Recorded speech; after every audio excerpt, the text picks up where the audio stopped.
오늘 하나님 말씀은 민수기서 21장 전장입니다. 제가 봉독해서 읽기는 8절과 9절 먼저 보도록 하겠습니다. 여호와께서 모세에게 이르시되 불뱀을 만들어 장대 위에 매달아라. 물린 자마다 그것을 보면 살리라. 모세가 놋뱀을 만들어 장대 위에 다니 뱀에게 물린 자가 놋뱀을 쳐다본즉 모두 살더라. 아멘.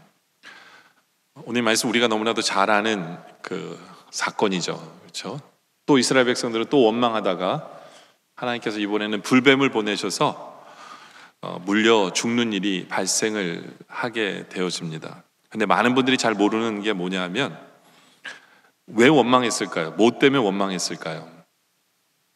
이스라엘 백성들이 원망한 이유가 뭘까요? 참 원망도 가지가지로 했잖아요. 예. 근데 오늘 원망은 좀 특이합니다. 오늘 원망은 특이해요.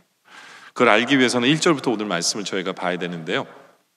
네겝에 거주하는 가나안 사람 곧 아랏의 왕이 이스라엘이 이다림 길로 온다함을 듣고 이스라엘 쳐서 그중 몇 사람을 사로잡습니다. 이 아랏 왕이 호랑이의 코털을 건드립니다. 가만히 있는 이스라엘 백성들을 칩니다.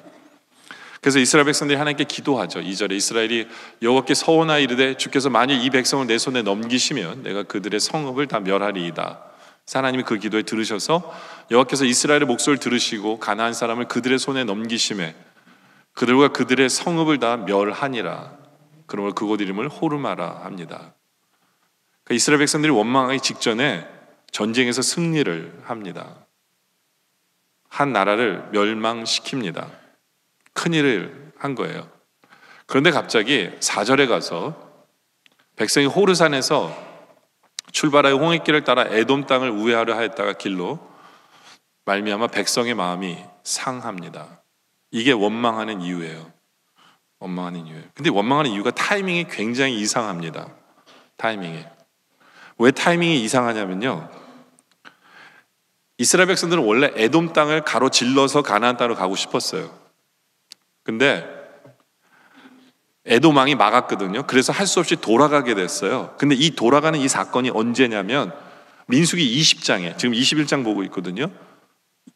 얼마 전에 있었던 일이에요. 아주 전에 있었던 일이에요. 전쟁 전에 있었던 일이에요. 전쟁 전에.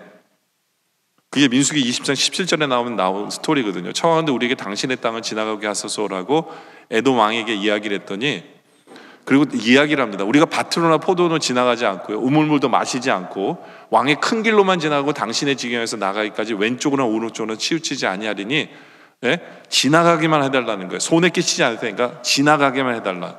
근데 에돔 왕이 뭐라 합니까? 대답하되 너는 우리 가운데로 지나가지 못하리라. 내가 칼을 들고 나가 너를 대적할까 하노라.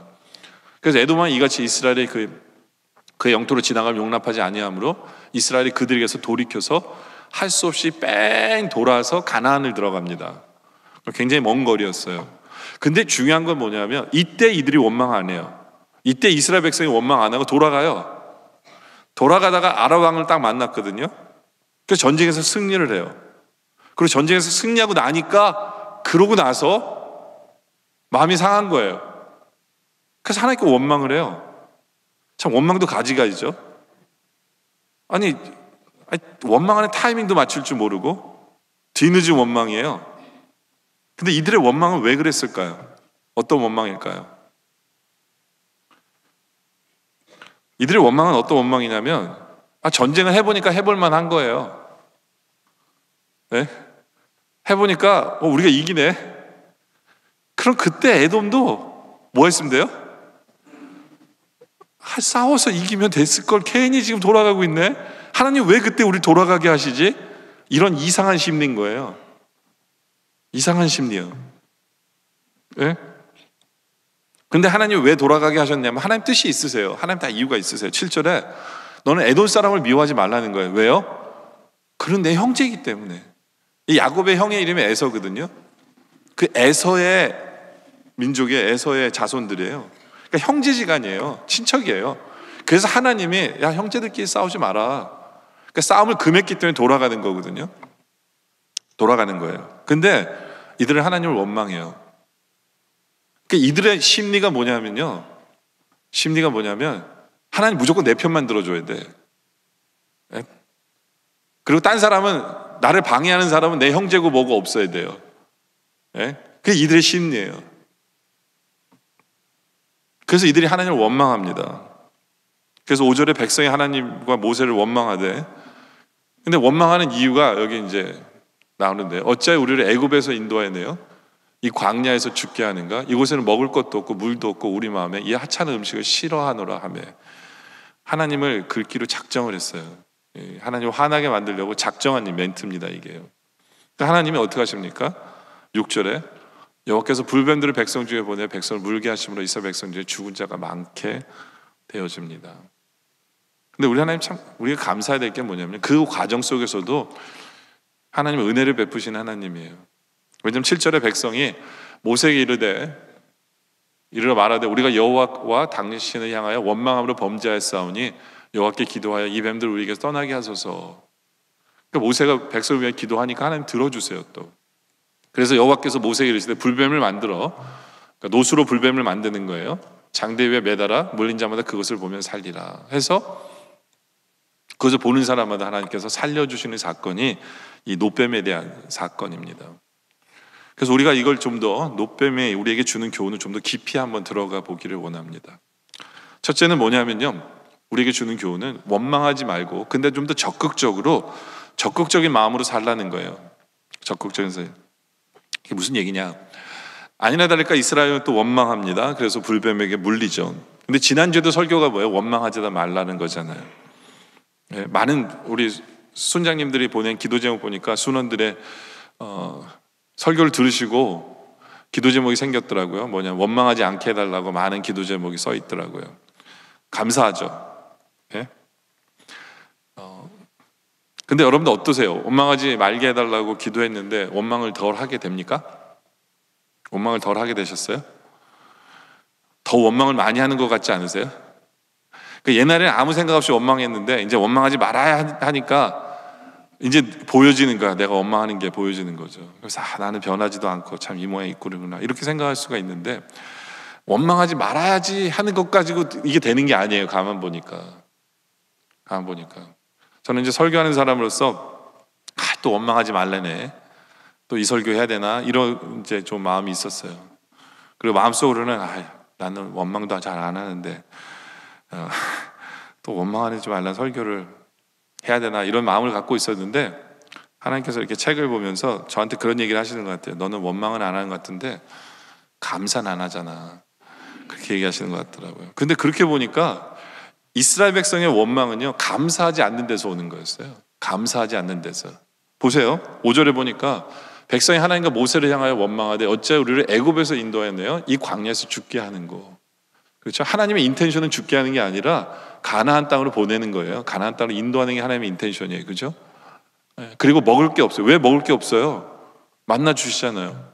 물도 없어요. 왜 물이 없어요? 반석을 깨셔가지고 물을 주신 하나님인데.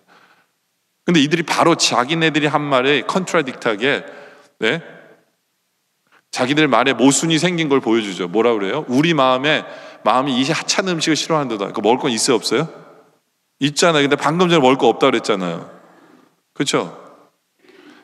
이 말싸움 하면 이건 확실히 지능 싸움인데 어떻게 이런 말을 하고 있는지 모르겠어요. 근데 문제는 뭐냐면 하나님이 그들에게 주신 것을 하찮다고 그런 거예요. 문제는 뭐예요?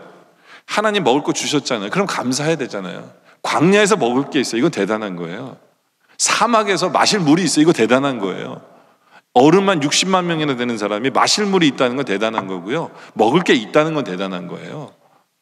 근데 이들의 문제는 뭐냐면, 이들의 원망의 문제는 뭐냐면 하나님께 주신 것을 은혜로 여기지 않고 하나님께 주신 것을 감사하지 않기 때문에 나오는 게 뭐예요? 원망이라는 거죠. 이들의 문제는 원망하는 건데, 더 큰 문제는 감사가 없기 때문에 원망하는 것이다 라는 거예요. 여러분들 솔직히 우리의 삶도 광야길의 삶과 같아요. 그렇죠? 네. 그런 광야길을 살아가는 우리들에게 하나님께서 주시는 모든 것은 은혜고 감사해야 돼요. 근데 가만 보면 어떤 사람은 감사하고 어떤 사람은 감사하지 않는 것 같아요. 네. 한국 어느 학교에서 강의실에 에어컨을 설치했대요. 두 종류의 학생들이 나오더래요. 한 종류는 이제 정말 공부할 만나네, 공부 열심히 해야지가 한 애들이고, 또 다른 애들은 등록금 냈는데 옛날부터 에어컨을 설치해야지, 예? 이때까지 돈 띄어먹은 거 아니야 하는 그 두 종류의 애들이 있더라는 거예요. 그러니까 똑같은 상황도 한쪽은 감사하고 한쪽은 불평하는 거죠. 그렇죠? 어떤 선배가 밥을 샀어요. 근데 후배가 두 종류 후배가 있어요. 예, 선배님 잘 먹었습니다. 오늘 정말 즐거웠고 배운 것도 많습니다. 감사하는 후배가 있는가 하면, 어떤 후배는 선배니까 당연히 밥 사야지 하는 그 두 종류가 있어요. 여러분, 똑같은 일을 보고도요, 똑같은 사건 앞에서도 어떤 사람은 감사하는 사람이 있고 어떤 사람은 원망하는 사람이 있어요. 당연히 여기는 사람이 있다는 거죠. 그게 왜 그래요? 이 감사는요, 저절로 느껴지는 게 아니라 어떤 면에서는 선택이에요. 감사는 어떤 면에 있어서는 내가 감사하기로 선택할 때 그때 감사가 보여져요. 감사가 보여져요. 그 때문에 이 감사는 내 삶에 배어 있어야 돼요. 감사는 그 재벌 중에 그 강철왕 카네기라는 사람이 있죠, 그렇죠? 근데 이 사람이 그렇게 성공할 수 있었던 배경에는 그의 어머니 역할이 컸다라는 얘기가 있어요.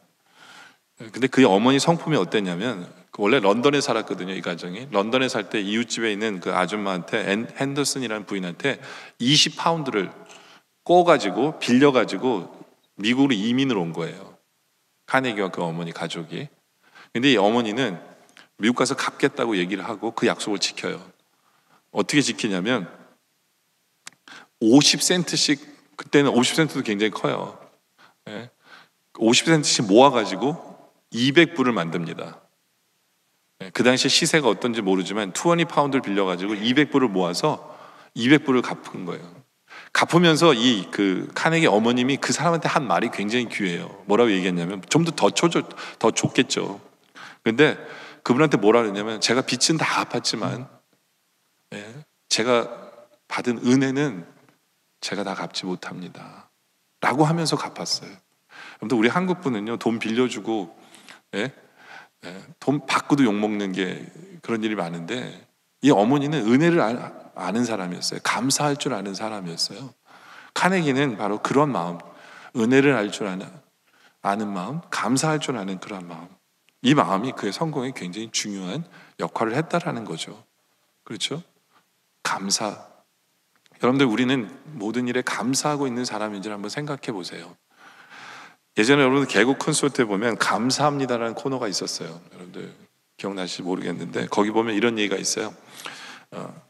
아들 녀석이 유학 간 데서 돈이 없어 걱정했는데 마누라도 같이 간대. 감사합니다. 거기다가 박사까지 하고 온대. 감사합니다. 저도 웃었어요, 그거 보고. 근데 웃었지만 왠지 좀 씁쓸한 마음이 좀 있죠. 그렇죠? 여러분들, 우리 사회에는요, 감사합니다라는 말은 있는데 진정한 감사가 우리에게 있는가라는 생각을 해보게 돼요. 진정한 감사. 물론 리처드 백스터는 그런 얘기를 해요. 입술로 감사하는 것이, 감사하면 마음에서 감사가 일어난다. 그러니까 입술로의 감사도 굉장히 중요해요. 무시는 못합니다.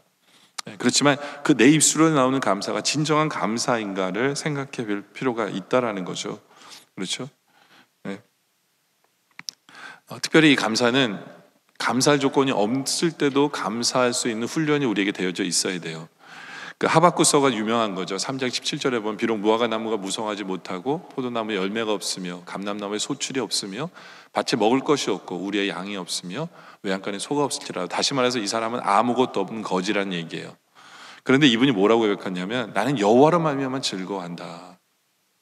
나는 구원의 하나님으로 말미암아 기뻐한다라는 얘기죠. 이게 무슨 얘기냐면요, 이분은 자기가 없는 것을 바라보는 게 아니라 자기가 소유한 것을 바라봐요. 자기가 소유한 건 뭐예요? 하나님 아버지를 소유한 사람이에요. 그러니까 하나님을 바라보니까 감사할 것밖에 없는 거죠. 기뻐할 수밖에 없는 거예요. 여러분들, 감사라는 게 바로 그런 것 같아요. 감사하는 성도는요, 우리가 없는 것을 바라보는 게 아니라 우리에게 이미 하나님께서 주신 것을 바라보면서 감사하는 것, 그것이, 그런 성도들이 우리의 모습이어야 된다라는 겁니다. 여러분들, 우리 사는 현대는 more. 영어는 방금 제가 영어 했어요. more. 더의 시대예요. 그렇죠? 우리는 아무리 많은 것을 가져도 계속 더 그래요. 더 많은 돈, 더 좋은 집, 더 좋은 지식, 더 좋은 차, 더 큰 행복. 현대인들은 더를 노래하고 있는 그러한 것이 우리 시대가 아닌가라는 생각을 해요. 그런 우리 시대에 우리 예수님이 우리에게 누가복음 12장 15절의 말씀을 주십니다. 그들에게 이르시되 삼가 모든 탐심을 물리치라는 거예요. 사람의 생명이 그 소유에 넉넉한 데 있는 것이 아니에요. 우리에게는 영원한 생명을 소유했잖아요. 우리는 감사할 게 얼마나 많은데요. 네. 그 폴 틸리는 그런 얘기예요. 욕심을 버리고 감사하는 생활은 그 자체가 복이래요. 그 자체가 복이에요. 여러분도 한번 생각해 보세요. 예전에 우리가 버스만 타도 행복했잖아요. 그죠? 그렇잖아요. 근데 자가용 몰면서 그렇게 웬 불만이 이렇게 많습니까? 네. 예전에 우리는 쌀밥만 먹을 수 있어도 감사했잖아요. 근데 좋은 식당 가서 스테이크 썰면서 싸우는 분들도 많아요. 네. 뭐가 이렇게 불만인지. 그냥 우리는 더 지금 있는 것에 만족하거나 감사할 줄 몰라요. 네. 왜 그럴까요? 계속해서 말씀하지만 여러분들 감사는 훈련이에요. 그러니까 원망도 습관이거든요. 그러니까 습관 때문에 여러분 계속 원망하는 거예요. 그래서 원망하지 않으려면 원망하지 말아야지가 아니라 감사의 습관을 들이면 돼요.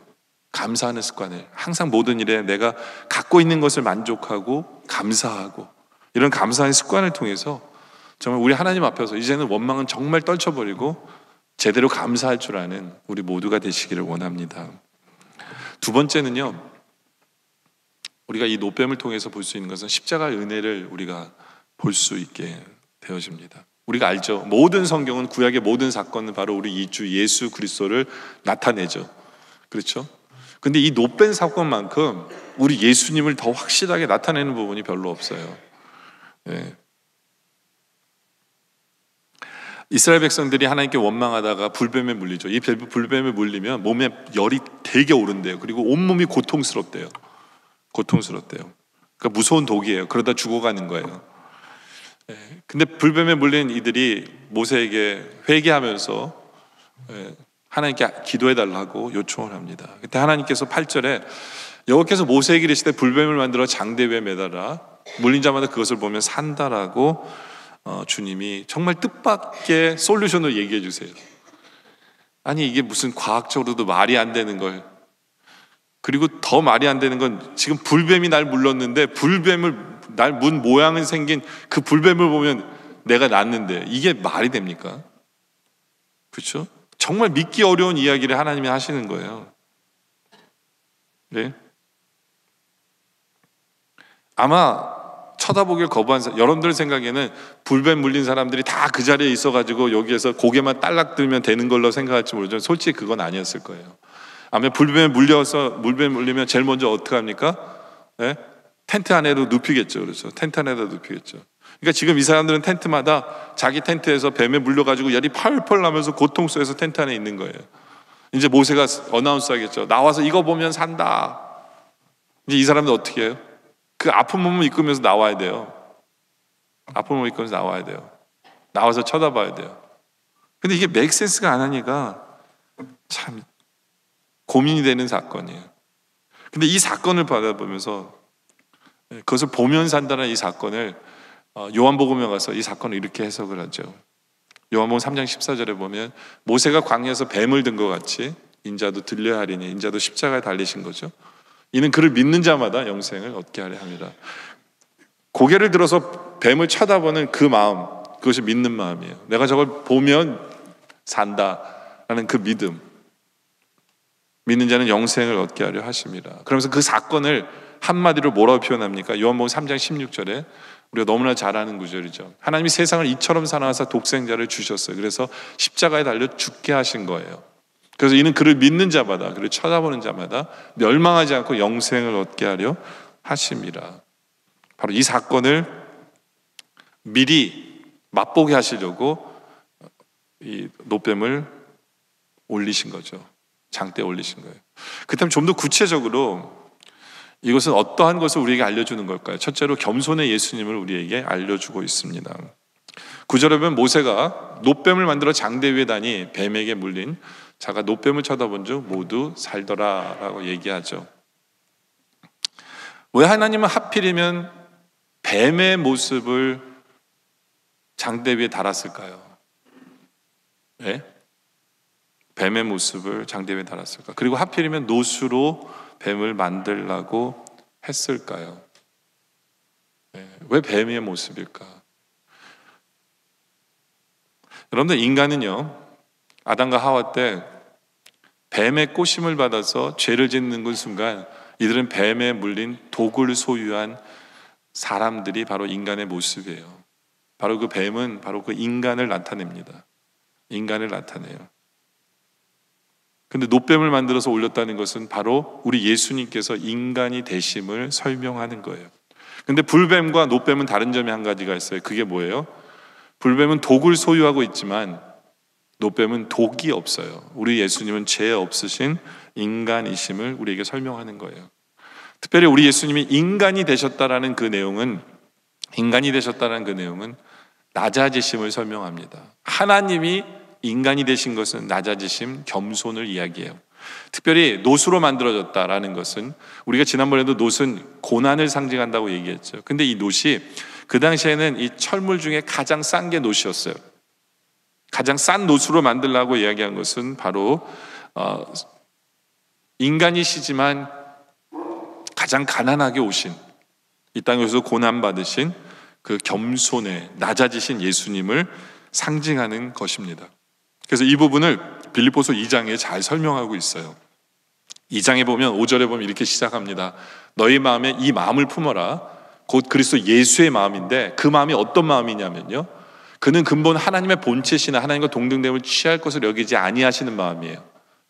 그게 뭐냐? 그 마음은 오히려 자기를 비워 종의 형체를 가진 마음이에요.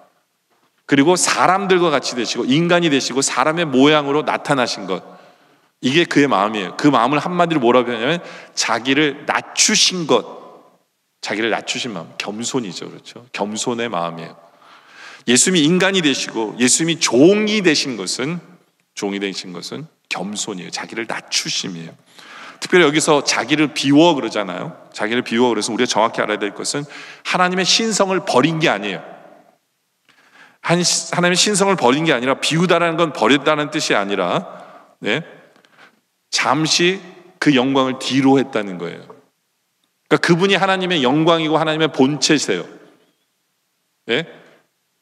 그래서 그분이 종이 되신 게 낮아지심이에요. 종이 된 건 낮아짐이라고 얘기 안 해요. 겸손이라고 얘기 안 해요. 하나님의 인간이 되셨기 때문에 이것은 겸손이고, 바로 그리스도의 마음이 뭐예요? 겸손의 마음을 우리도 배워야 된다는 거예요. 본받아야 된다는 거죠. 겸손의 마음을 우리도 본받아야 된다. 우리는 주님 앞에 겸손합니까? 도대체 겸손이 뭘까요? 주님이 행하신 겸손이, 우리가 본받아야 되는 겸손이 뭘까요? 오늘 이스라엘 백성들, 원망하는 이스라엘 백성들의 문제가 바로 거기에 있어요. 아까 제가 설명해 드렸죠. 왜 이들이 원망했는지. 예? 전쟁을 해보니까 이게 할만하거든요. 그러니까 에돔 족속, 우리가 걔네들 쳐서 무찔러서 그 땅을 그냥 가로질릴 걸 괜히 돌고 있네. 하나님 왜 그때 허락 안 하셨어요? 이들의 멘탈리티는 그게 뭐냐면요, 자기들만을 위하는 스포일된 마인드예요. 하나님의 사랑을 받다 보니까 이제 하나님이 딴 편 들어주는 것도 이 꼴을 못 보는 거예요. 무조건 하나님은 내 편 들어주시고, 무조건 하나님 나를 이기게 해주시고, 무조건 내가 잘 되게 해줘야 된다는 그런 교만한 마음인 거예요. 교만한 마음. 그러니까 그 정탐꾼들은 우리가 메뚜기였습니다라고 얘기했잖아요. 그 마음과 또 다른 마음이에요. 그 마음은 자존감이 없는 마음이에요.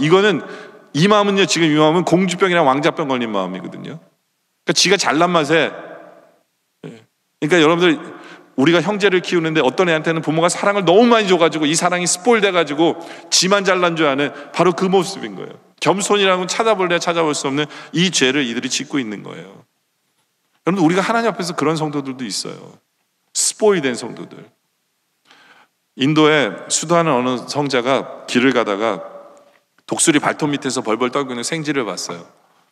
그래서 그 생쥐가 불쌍해서 독수리를 이렇게 쫓아보내고 그 생쥐를 데리고 자기가 산으로 같이 갑니다. 근데 산에서 이렇게 보니까 고양이가 또 그 생쥐를 쫓아가는 거예요. 그 생쥐가 불쌍하잖아요. 그래서 이 사람이 생쥐를 개로 만들어줬어요. 그 고양이가 덤비지도 못하잖아요. 근데 개로 만들어줬는데 조금 있다 보니까 호랑이가 또 쫓기는 거예요. 그래서 아예 그냥 사자로 만들어졌어요. 사자로. 근데 사자가 이렇게 지내다 보니까, 생쥐였던 사자가 지내다 보니까 불만이 생긴 거예요, 이 사자가. 다른 동물들은 다 자기 앞에서 굽신대는데 자기를 사자로 만들어준 이 사람은 자기를 지금도 생쥐로 보고 있는 거예요. 그래서 이 사람이 쫙 마음에 안 들고 마음에 안 든 거예요. 그래서 그 마음이 괘씸해가지고 다시 생쥐로 만들었던 얘기가 있거든요. 근데 이게 사람의 모습이에요, 이게요. 이게 좀만 잘해주면 자기가 대단한 줄 알아요. 교만해져요. 그래서 잠언 18장 12절에 이런 말씀이 있어요. 사람의 마음의 교만은요, 멸망의 선봉이에요. 교만은요, 이게 멸망의 선봉입니다. 근데 겸손은 존귀의 길잡이에요. 낮아져야 돼요. 근데 왜 낮아져야 돼요? 왜 겸손해야 돼요? 왜 예수님이 낮아지신 거예요? 우리를 살리기 위해서요. 우리가 왜 낮아져야 돼요? 하나님의 아들인 우리가 왜 겸손해야 돼요? 왜 낮아져야 돼요? 나로 말미암아 다른 사람이 복을 받고, 나로 말미암아 다른 사람이 살기 위해서, 구원받게 하기 위해서 우리는 겸손해야 돼요. 우리는 낮아져야 돼요. 그게 바로 선교적 교인의 마음이에요. 우리가 말하는 선교적 교회, 바로 그 마음이에요. 우리에게는 그 겸손의 마음이 우리에게 있기를 원합니다. 왜요? 십자가 지신 은혜 때문에, 나 때문에 겸손해지신 주님 때문에 겸손을 배우기를 원합니다. 두 번째는요, 저주받으신 예수님이에요. 8절에 보니까 여호와께서 모세에게 이르시되 불뱀을 만들어 창대 위에 매달아라. 나무에다 매달래요. 물린 자마다 그것을 보면 살리라. 근데 여기 보면 나무에 장대에 매달라 그러잖아요. 장대에 매달아라. 나무에 매달아라. 근데 이 구약에는요, 뭐든지 나무에 매달면 그건 저주받은 자다라는 얘기가 있어요. 그러니까 구약에도 나오고 갈라디아서 신약에도 나와요. 갈라디아서 3장 13절에 보면 그리스도께서 우리를 위하여 저주를 받은 바 되사, 저주를 받았다고 표현해요.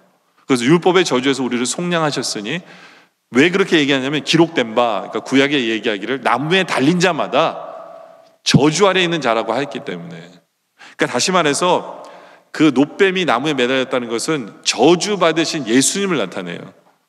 여러분들, 우리 예수 믿는 사람들이 제일 듣기 싫어하는 단어가 뭔지 아세요? 저주예요. 그러니까 제일 끔찍한 소리가 너 저주받았어. 이 얘기는 정말, 이거는 입에도 내놓으면 안 되는 거예요. 이것처럼 큰 얘기는 없는 거예요. 이건 살벌한 얘기예요. 저주라는 거를. 그렇죠? 그 당시 이스라엘 백성들도 마찬가지예요. 나무에 매달린 건 저주받은 건데, 근데 하나님이 안 그래도 뱀에게 물려서 뱀이 지긋지긋한데 뱀을 저주받은 모습으로 나무에다 매달라 그러니까 이게 쳐다보고 싶겠습니까? 텐트에서 나오는 것도 게을리 귀찮아 죽겠는데 저걸 쳐다보면 낫는다는 말도 안 되는 소리를 듣고 쳐다볼 마음이 생기겠어요? 그게 이스라엘 백성들의 마인드예요. 예수님이 십자가 달리실 때의 마인드도 똑같아요. 그 당시에 살던 사람들이 제일 싫어하는 게 십자가거든요. 그거는 너무나 끔찍하고 저주받은 사람들만 있기 때문에 쳐다보기도 싫은 게 십자가예요.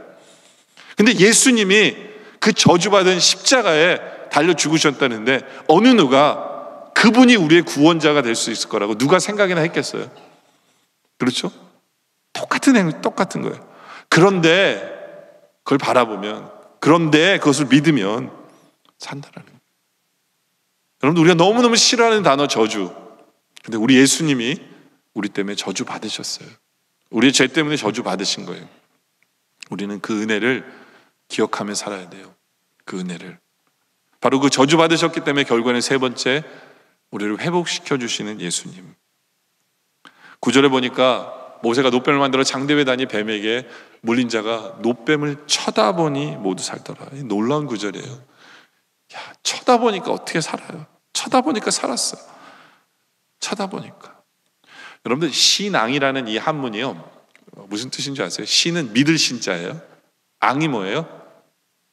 우러러 보는 거예요. 십자가를 믿음으로 바라보면 그게 신앙이에요. 그게 신앙이에요. 네. 놋뱀을 쳐다보니 모두 살더라. 바로 그 사건을 아까도 얘기한 대로 요한복음 3장 14절에 설명하죠. 모세가 광야에서 뱀을 든 같이 인자도 들려 하리니 이는 그를 믿는 자마다 영생을 얻게 하렵니다. 그 십자가를 바라보면 우리는 영생을 얻습니다. 그리고 17절에 계속해서 이렇게 얘기합니다. 하나님의 아들을 세상에 보내신 것은 세상을 심판하려 함이 아니요 그로 말미암아 세상이 구원받게 하려고 우리에게 주님을 보내셨어요. 왜요? 우리를 회복시키기 위해, 우리를 치유하시기 위해, 우리를 살리기 위해, 우리에게 영생을 주시기 위해 우리 주님이 우리에게 오신 거예요. 우리 주님은 생명이고 회복입니다. 이제 우리 할 일은 그 십자가의 은혜를 바라보는 것, 그것이 우리의 할 일이다 라는 거죠. 원래는 제가 지난 주 금요일까지 설교를 여기까지 준비했어요. 그리고 여기까지 설교를 하려고 했습니다. 근데 영 뭔가가 끝난 것 같지가 않고 좀 모자랐어요. 포인트가 2가지밖에 되지도 않았고 뭔가가 더 있을 것 같아서 계속해서 좀 읽고 묵상하고 하면서 3번째 포인트를 제가 발견하고 기대가 됐어요. 와, 맞아. 이게 중요한 거다. 덕분에 설교는 길어지게 됐지만 안 그래도 1시간 일찍 일어나서 피곤하실 텐데 양해해 주시고 저는 굉장히 기대되는 마음으로 설교 준비했어요. 바로 이거다. 그게 뭐냐면요, 놋뱀 이후에 이스라엘 백성들 어떻게 됐냐는 거예요. 놋뱀 이후에 보세요. 여러분, 우리도 마찬가지잖아요. 십자가를 믿고 그 후에 우리는 변화돼야 되잖아요. 이스라엘 백성들 변화됐냐는 거예요. 이스라엘 백성은 변화됐냐? 갑자기 그게 궁금해졌어요, 저는. 근데 진짜 변했더라고요. 십자가 이후에 변한 우리들처럼 변했어요. 놋뱀 이후에 하나님께서는 이들을 9번이나 장막을 옮깁니다. 9번이나. 성경을 잘 읽어보시면. 근데 그 장막을 옮길 때 길을요, 지름길을 택한 게 아니에요. 하나님 이들을 아직은 전쟁을 수렵을 하지 않다고 생각했는지 가파르고 좁은 계곡을 계속 이렇게 장막을 옮겨 다니겠어요. 얼마나 길이 험했겠어요. 얼마나 힘들었겠어요. 근데요, 아무도 원망하지 않아요. 이 놋뱀 이후에는 아무도 원망하지 않았어요. 정말 가지각색으로 원망 쫙 했잖아요. 성경 보세요. 원망한 일이 없어요. 이제는 원망이 안 해요. 원망이 사라졌어요. 대단해요. 원망이 사라지고 21장 이제 중간에 보면 이들이 또 물을 파서 물을 마셔요. 이 물이 상징하는 게 뭐냐면 성령이랑 말씀이잖아요. 근데 이들이 물을 마셔요. 물을 파서 물을 마셔요. 변화된 삶을 살아요. 그리고 21장 24절에 가서는 이들이 계속 승리해요. 또 원망 안 하더니 이스라엘이 칼날로 그들을 쳐서 무찌르고 그 땅을 아르논에서 압보까지 점령하여 암몬 자손에게까지 미치니 암몬 자손의 경계는 경고하니라. 또 이스라엘이 이같이 그 모든 성읍을 빼앗고 그 아모리인의 모든 성읍, 또 헤스본과 그 모든 촌락에 거주하였으니 헤스본은 아모리의 왕 시온의 도성이라. 시온이 그전 모압 왕을 치고 그 모든 땅을 아론까지 그의 손에 씁니다. 이게 무슨 얘기냐면 한마디로요, 전쟁할 때마다 이긴다는 얘기예요. 승리하는 삶을 살아가요. 십자가 이후의 삶이에요. 이게요, 얼마나 통쾌한지 몰라요. 이들이 변했어요. 물론 완전히 변한 건 아니에요. 우리랑 똑같아요. 이제 이들에게 기다리고 있는 시험들이 아직까지 또 남았어요. 발람의 시험이 좀 남아있고 막 이래요. 아직까지도. 근데 변하긴 변한 거예요. 이게 대단한 거예요. 이게. 여러분들, 십자가 이후에 우리의 삶, 우린 변하셨습니까? 변하고 있어요. 여러분들, 그 프랑스의 극작가 앙드레 지드라는 사람이 돌아온 탕자라는 작품을 썼어요. 근데 보통 누가복음 15장에서 탕자의 비유를 보면 무슨 얘기만 해요? 돌아온 첫날 무슨 얘기만 해요? 잔치한 얘기만 하잖아요. 근데 이 사람의 포커스는 잔치한 게 아니에요. 이 사람의 포커스는 잔치한 날 다음날 무슨 일이 있었는가가 이 사람의 포커스예요. 잔치한 다음날 무슨 일이 있었을까요? 성경에 나오진 않아요. 여러분들 한번 상상을 한번 소설을 쓴다고 생각해 보세요. 잔치한 다음날 무슨 일이 있었을까요? 이 사람은 잔치한 다음날 무슨 일이 있었다고 얘기하냐면, 잔치는 하루 만에 끝났고 그 다음날부터 이 아들은, 탕자는 다시 형님 눈치 보며 아버지 눈치 보며 살았다는 거예요. 얼마나 미안했겠어요. 그죠? 네. 그러면서 이 사람은 본의 아니게 불가피하게 눈치 보면서 아버지 마음에 들기 위해서 율법적인 삶을 살 수밖에 없었던 것이 이 사람의 삶이다 라고 스토리를 전개를 시킵니다.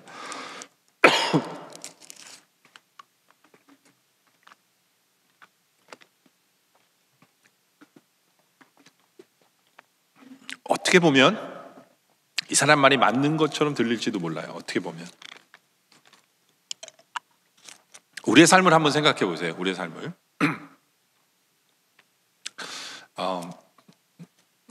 십자가를 바라보며 십자가를 믿으며 우리를 구원해 주셨어요. 하나님께서 우리를 구원해 주시고 잔칫날 같았어요. 그래서 우리는 제일 많이 불렀던 노래가 아마 Amazing Grace, 그죠? 나 같은 죄인 살리신 그 은혜 놀라워.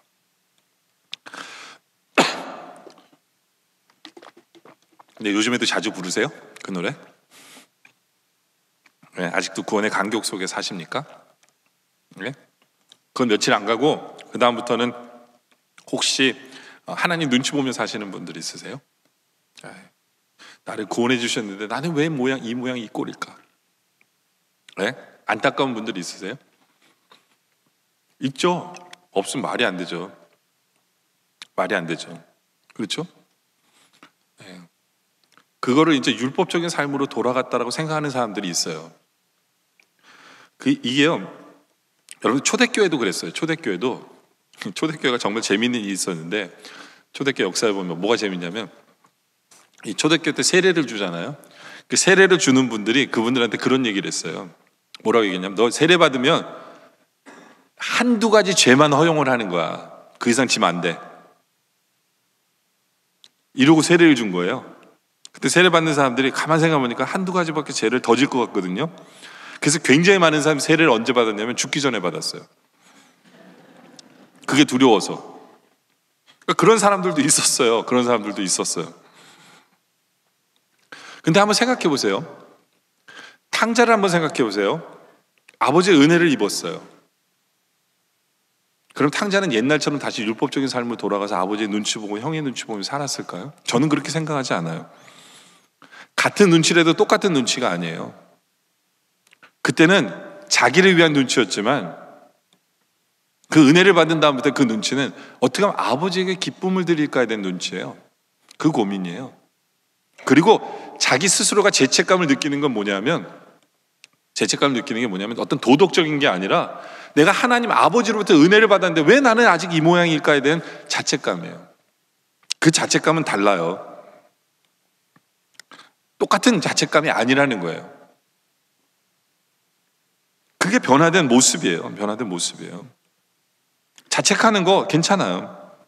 그러나 똑같은 정죄가 아니에요. 여러분들 가만 보면요, 이 탕자를 보면 아마 그 형 때문에 제일 힘들었을 거라고 여러분들 생각할지 몰라요.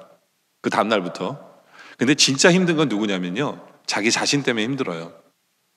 자기 스스로에게 정죄하기 때문에 힘든 거예요. 어떻게 가만 보면 우리 삶에 있어서 가장 큰 야당이 누구냐면 나예요. 내 마음이에요. 내 안에 들려오는 그 소리가 나를 힘들게 할 때가 있어요. 근데 왜냐면 여전히 죄인이기 때문에. 근데 똑같은 소리가 아니에요. 그 마르틴 루터 집에 가보면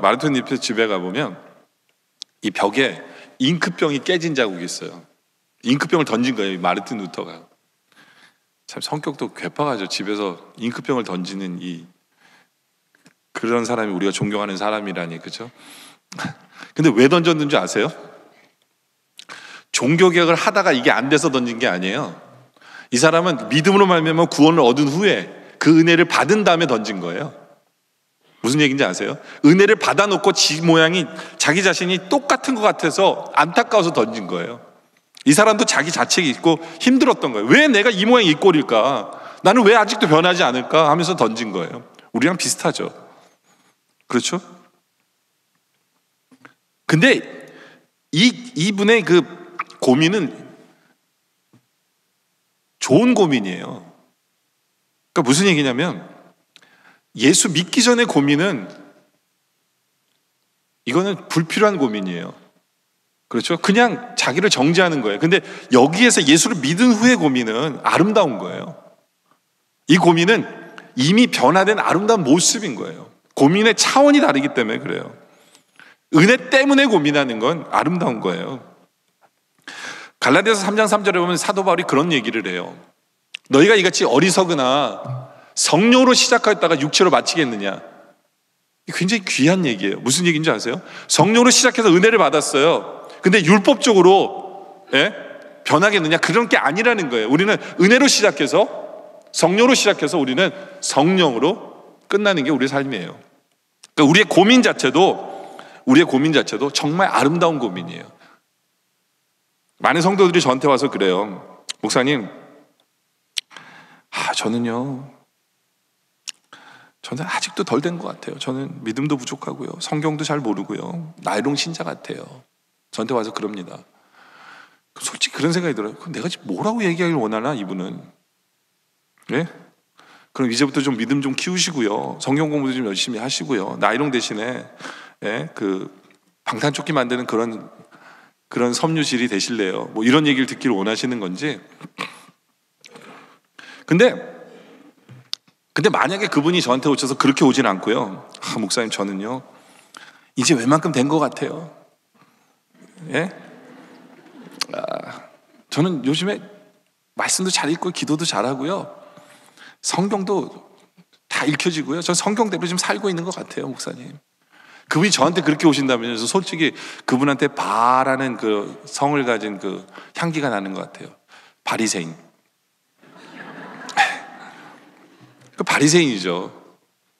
그렇죠? 그렇죠. 바리새인이 그러잖아요. 저는 의롭고요. 저는 말씀대로 살고요. 11조도 제대로 하고요. 저는 하늘을 향해서 고개를 들고 기도합니다. 근데 예수님 바라본 사람은 누구예요? 저기 구석에서 고개도 제대로 못 들고 하나님 아버지 나를 불쌍히 여기소서 내가 죄인으로소이다 하는 그 사람을 바라보시는 거예요.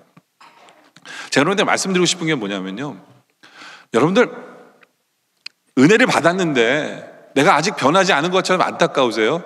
그거 귀한 거예요. 포기하지 마세요. 포기하지 마세요. 여러분들이 하루아침에 변하면요, 그게 문제예요. 그게 문제예요. 그건 여러분들 스스로가 내가 뭐 잘난 줄 알 거 아니에요. 성령님은 지금도 여러분들 변화시키고 계세요. 그 은혜 속에 살아가고 있는 거예요. 은혜 속에 살아가고 있는 거예요. 어쩔 때는 이 앞에서 설교하는 목사가 그렇게 들릴 수도 여러분들. 뭐냐면 여러분들 감사하면서 하십시오. 원망하지 마십시오. 뭐 이런 얘기들이 율법적으로 들릴 수도 있어요. 왜냐면 여러분들 괴로우니까 힘드니까 왜 난 아직 변하지 않을까 들릴 수도 있어요. 그렇죠? 예전에 예수를 처음 믿었을 때는 온통 은혜 충만이었는데 어느 순간 예수를 믿고 난 후에 보니까 은혜는 온데간데 없이 그냥 나에게 요구하는 것만 있고 이렇게 살아라 이렇게 살아라 이렇게 살아라만 얘기해 주는 것 같아서 잔치는 온데간데 없고 이제는 내가 눈치 보면서 살아야 되는 그 나의 삶인 것처럼 보일지 모르지만 여러분들 우리는요 분명히 은혜를 체험한다면 변화되어 있는 모습이에요. 그건 뭐냐면 이제는 고민의 차원이 달라요. 고민의 차원이 달라요. 고민의 차원이 달라요. 그러니까 우리는 그 은혜 속에 계속 살아가고 있다는 것을 기억하세요. 그러니까 여러분들 스스로가 왜 나는 이렇게 안 변하지 하고 포기하지 마시고 걱정하지 마세요. 변하고 있어요. 그리고 이미 변했어요. 여러분들 아세요? 예수 믿기 전에 여러분들 모습 보세요. 변했어요. 근데 또 이런 분이 있어요. 목사님 잘 안 변했는데요. 변했어요. 뭐가 변했는지 아세요? 여러분의 생각이 변했어요. 여러분의 가치관이 변했고 여러분의 목표가 이미 변했어요. 우리는 변했어요. 물론 천천히 변해요. 천천히 변해요. 걱정하지 마세요. 변하고 있어요. 근데 여러분들 천천히 변하는 여러분들 보면서 여러분들이 실수만 하지 마세요. 그게 뭐냐면 저 인간은 왜 안 변하고 있지? 그러지 마세요. 여러분이랑 똑같아요. 그분의 생각이 변했고 그분의 가치관이 변했고 목적이 변했기 때문에 변하고 있어요. 누구 때문에 시험 들어서 교회 못 나오겠네. 그러지 마세요. 변하고 있어요. 우리 모두는 지금 변하고 있어요. 그게 무슨 얘기인지 아세요? 우리 모두는 하나님의 은혜 때문에 살고 있는 거예요. 은혜 때문에. 내가 잘나서 확 변할 수 있는 우리가 아니에요. 그 은혜 때문에 우리는 지금도 변하고 있고 그 은혜를 먹고 살면서 우리는 지금도 주님 닮아가고 있어요. 여러분들 나 같은 죄인 살리신 주 은혜 놀라워. 그 찬송의 주제가 뭔지 아세요? 주 은혜예요. 주 은혜. 주님의 은혜예요. 주님의 은혜 때문에 바로 우리는 그 은혜를 먹으면서 지금도 살고 있어요. 바로 은혜 속에 살아가는 우리의 모습을 통해서 포기하지 마시고 더욱더 주님의 은혜를 붙들고 주님 저를 불쌍히 여기세요. 전 주님이 필요합니다. 라는 그 마음으로 날마다 살아가기를 원합니다. 이제 말씀의 결론을 내리죠. 여러분들 이제는 원망하지 말고 좀 더 적극적으로 감사하며 사는 우리들이기를 원합니다. 그리고 십자가 은혜 앞에서 이제는 겸손을 배우기를 원합니다. 나의 낮아짐으로 말미암아 한 사람이 더 복을 받고 한 사람이 더 구원받는 그런 도구가 되는 그런 겸손의 모습이 우리에게 있기를 원합니다. 그리고 하나님의 은혜 때문에 우리의 모든 소망은 주님께 두고요, 포기하지 말고 더욱더 주님의 은혜를 붙들며 주님의 은혜 때문에 더욱더 감격하며 감사하며 주님을 더 많이 사랑하며 살아가는 우리 모두가 되어지시기를 주님의 이름으로 축원합니다. 기도드리겠습니다. 아버지 하나님, 모든 것이 은혜입니다. 이제 모든 것이 은혜로 보이기 때문에 원망은 없어지고 감사만이 남는 우리의 모습 되게 하여 주시옵소서. 십자가 은혜를 바라보며 우리도 주님 마음 본받기를 원합니다. 겸손하게 하여 주시옵소서. 나의 낮아짐을 통해서 이웃이 복을 받고 우리 주위에 있는 사람들이 구원에 이르는 그러한 도구가 되는 우리의 모습 되게 하여 주시옵소서. 아버지 하나님, 주님의 십자가, 우리를 구원해 주신 그 은혜 때문에 변화된 우리의 모습을 보며 감사합니다. 물론 아직 변하고 있기에 안타까운 부분도 있습니다. 그러나 주님께서 긍휼히 여기실 줄 믿고 그 은혜에 감사하며 더욱더 그 은혜를 붙들며 포기하지 않냐고 주님 앞에 나아갈 때 우리에게 힘 주시고 우리에게 힘 주시며 우리에게 능력 주시고 더욱더 그 은혜를 붙들며 주님 더 많이 사랑하며 살아갈 수 있는 우리 될 수 있도록 붙들어 주시옵소서. 우리를 구원해 주신 은혜를 감사드리오며 예수님의 이름으로 기도드립니다. 아멘.